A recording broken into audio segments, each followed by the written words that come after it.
তাড়াতাড়ি চল, তোর পাগলা গরু ছুটে গেছে। চলো দাদি, পাগলা ষাঁড়রে ধরি। তোরে আজ মজা দেখাইতাছি, দাঁড়া।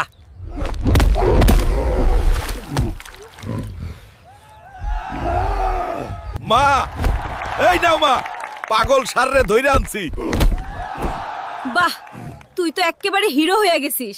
মা, এইবারের আমাকে পেট ভরে খাইতে দাও। অনেক খুশি লাগছে পাগল ষাঁড়ের সাথে লড়াই করে। দাঁড়া বাবা, অন্তাসী খাবার। বাবা হাল্ক, আমার জন্য বড় ইলিশ মাছ ধরে আনবি তো। আচ্ছা মা, এখনই যাচ্ছি মা। আমার মা বড় ইলিশ খেতে চাইছে। আজ আমি সবথেকে বড় মাছটাই ধরবো। পেরেছি, আমার মায়ের জন্য মাছ ধরতে পেরেছি। এখন যাই বাড়ি। ওই নাও মা, তোমার জন্য পদ্মার সবচেয়ে বড় ইলিশটা এনেছি। আমার সোনা হালকা, তুই তো একেবারে বীর পুরুষ। ওই তোমরা হাল্ক, আজ শুক্রবার, নামাজে যাবি না? যা তাড়াতাড়ি গোসল করে নামাজে যা। আচ্ছা মা, একটু পরেই যাই, আগে ভাত খাই। শুনলাম আজ মসজিদে জিলাপি দিবি। যাই বাবা, তাড়াতাড়ি।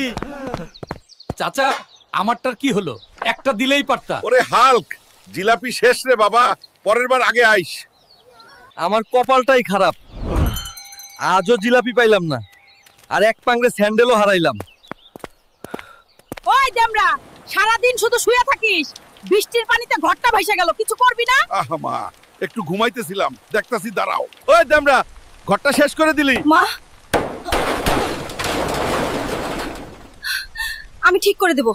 তুমি ঘরটা তো শেষ করে দিলা, এখন আমরা কোথায় থাকবো? মা, চিন্তা করো না। আমি ঘর আবার নতুন করে তৈরি করে দেব, চিন্তা করো না। মা, এই নাও ধর তোমার নতুন ঘর। বাহ, তুই তো সত্যি আমার গর্ব হাল্ক। মা, আমি এই ছোট ছোট ডিম খাবো না, আমার বড় ডিম চাই। বড় ডিম খাইতে চাইলে নিজে ডিম আনে খা হালকা। আমার ওই